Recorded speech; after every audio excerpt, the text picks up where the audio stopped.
Bienvenue sur Le Corner, podcast de l'agence La Source qui vous offre une vision et un éclairage unique sur l'industrie du sport et du divertissement. Toutes les 2 semaines, leaders de l'industrie et personnalités du sport partageront leurs visions, leurs astuces et les nombreuses facettes de notre écosystème. Nous vous ferons rencontrer d'anciens athlètes et hauts dirigeants d'organisations sportives, d'entreprises de médias et de technologies, de sponsors et d'agences numériques. Pour obtenir des informations et de nouvelles histoires sur ce qui se passe sur le terrain, c'est maintenant et c'est sur Le Corner.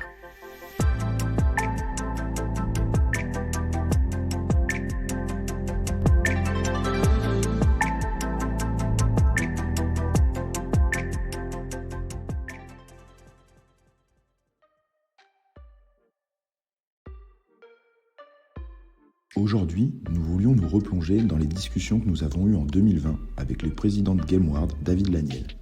Dans cet extrait, David nous partage la jeunesse de GameWard et nous rappelle l'importance du développement d'une communauté pour un club d'e-sport, ainsi que les moyens à mettre en œuvre pour y arriver. Quelques années plus tard, on voit le succès de GameWard et David, si tu écoutes ce message, on n'hésitera pas à te réinviter. J'espère que ce nouvel extrait vous plaira et si vous souhaitez en savoir plus sur GameWard, n'hésitez pas à écouter l'épisode complet.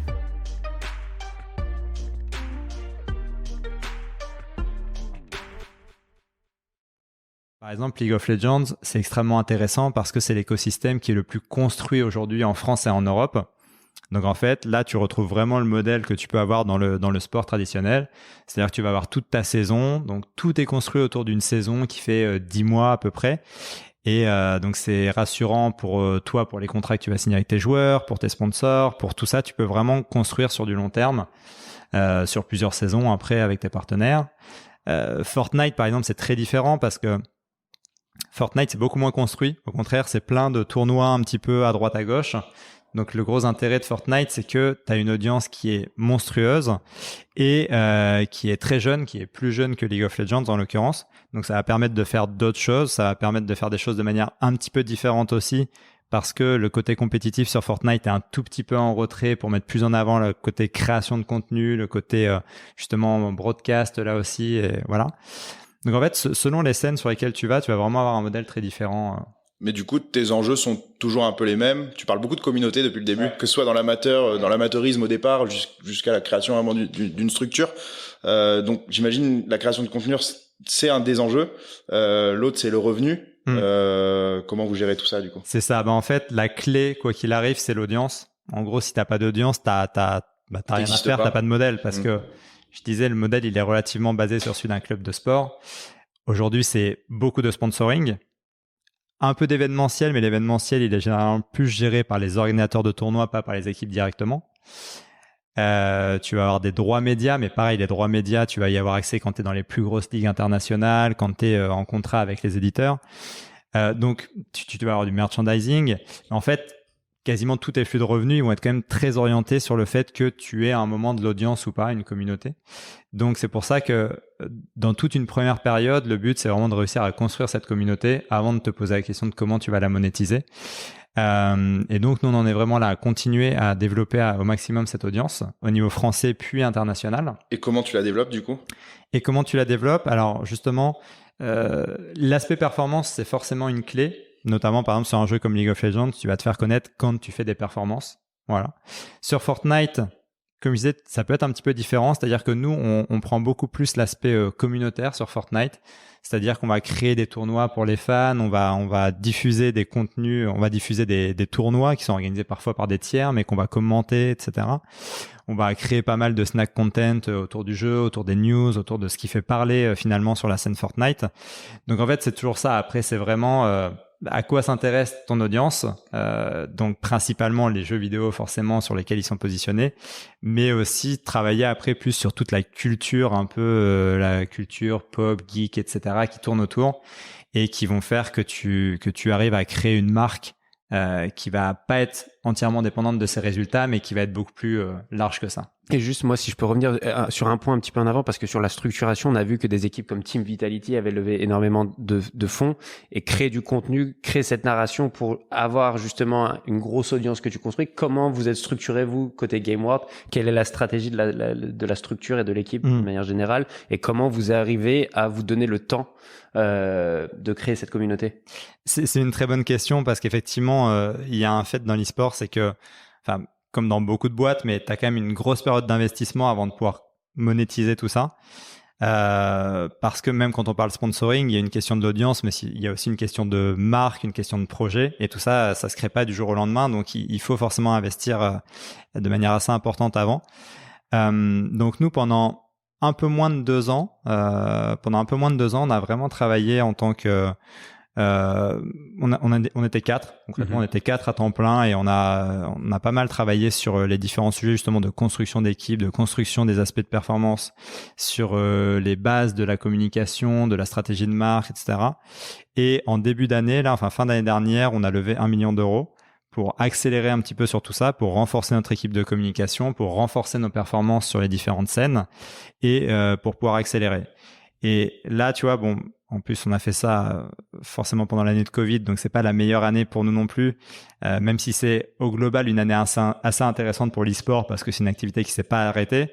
Malgré tout, il y a une réalité en face, c'est que comme la plupart des revenus viennent du sponsoring, c'est quand même un petit peu à l'arrêt aussi parce que la plupart des marques n'investissent plus ou de manière beaucoup plus frileuse.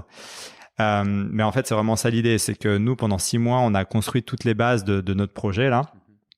Et on rentre un petit peu plus tardivement que prévu dans une vraie phase de commercialisation maintenant parce qu'on a plein de choses à raconter à des sponsors potentiels de par notre positionnement, de par ce qu'on a construit depuis le début de l'année notamment, etc. Okay. Mais voilà, et pour compléter, effectivement, aujourd'hui, tu es forcément obligé d'investir quand même pas mal avant de réussir à avoir un modèle qui est pérenne. Parce qu'un modèle pérenne, il y a très peu d'équipes e-sport aujourd'hui en Europe ou dans le monde qui réussissent à en avoir un. Parce que l'écosystème est quand même toujours en développement. Ouais.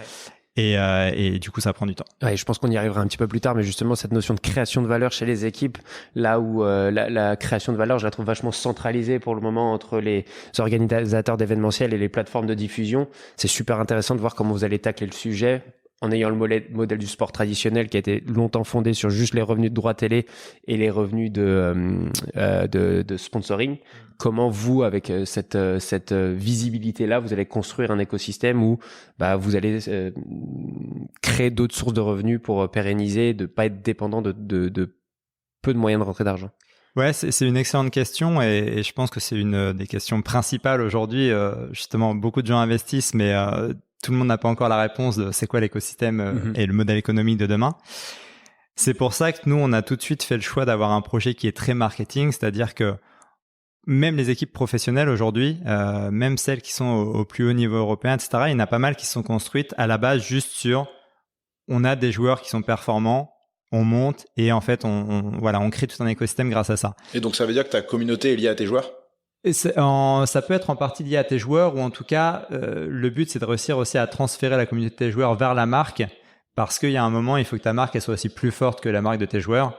C'est-à-dire que G2, par exemple, qui vient de gagner donc le championnat européen de League of Legends, demain, s'il n'y avait plus aucun des joueurs de G2 dans l'équipe, bon, ça ferait un petit peu mal quand même parce que c'est devenu des emblèmes, mais la marque G2 est tellement forte que ce serait toujours une marque, il y aurait toujours énormément de fans qui sont là pour G2 et pour tout ce qu'il y a autour, mis à part les joueurs. D'où la similitude avec le sport traditionnel que tu mentionnais, où t'es au PSG, oui, forcément, l'arrivée de Beckham a fait rayonner le PSG, mais aujourd'hui, t'es supporter du PSG avant d'être supporter de Beckham. Mais c'est intéressant ce que tu disais, parce que j'imagine qu'en e-sport, le joueur et l'individu, parce que l'individu prend de plus en plus de place dans le sport traditionnel, et vous avez en plus la complexité de dire un fan est avant tout fan d'un joueur. Et là, vous êtes en train d'essayer de transmettre la valeur du joueur à l'équipe. Mais il y a un peu les deux en fait, parce que je pense que c'est assez similaire dans le sens où, tu vois, par exemple, si tu prends du Fortnite, il y a beaucoup de formats de compétition, c'est des formats solo.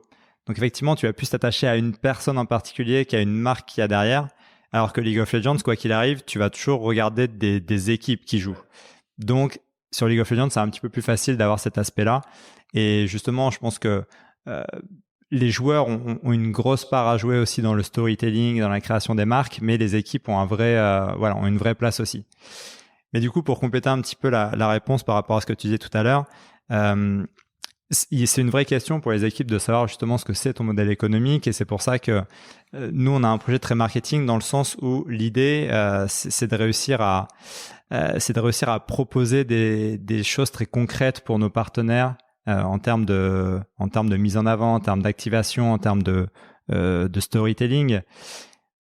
Et l'avantage qu'on a de notre côté, c'est que justement, on connaît très bien le monde traditionnel et on sait justement quels sont les enjeux des marques.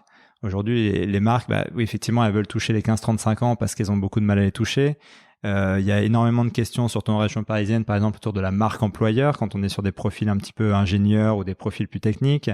Donc, en fait, il y a plein d'axes comme ça sur lesquels tu peux réfléchir et sur lesquels tu peux dire, OK, moi, aujourd'hui, je suis dans l'e-sport, je touche les 15-35 ans. Comment est-ce qu'on va faire pour créer des projets qui vont être hyper intéressants pour l'audience et qui va permettre aux marques, justement, d'atteindre certains de leurs objectifs, qui sont vraiment des objectifs business, tu vois, c'est pas une nouvelle stratégie de se dire je vais dans l'e-sport, c'est une extension de ce qu'ils font aujourd'hui. Mm-hmm. Mais justement, il faut vraiment que ce soit vu comme tel et c'est un peu un de nos combats aujourd'hui, c'est-à-dire que t'as pas mal d'acteurs qui commencent à se dire l'e-sport c'est cool, c'est à la mode, j'y vais, sans vraiment se demander ce que tu vas y chercher. Et ça, c'est souvent une des pires choses à faire parce que du coup, si tu sais pas ce que tu vas y chercher, tu ressors avec rien et tout le monde est déçu à la fin. Ça y est, vous êtes arrivé à la fin de cet extrait. J'espère qu'il vous a plu et que vous avez eu l'occasion d'apprendre quelque chose de nouveau. Si vous souhaitez en savoir plus sur nos activités, n'hésitez pas à nous retrouver sur notre site internet www.lasource.io, à travers nos réseaux sociaux, mais aussi à vous abonner à notre newsletter. En attendant, vous pouvez toujours écouter l'ensemble des épisodes de notre podcast sur vos plateformes d'écoute préférées. Je vous dis à très vite sur le Corner. Le Corner.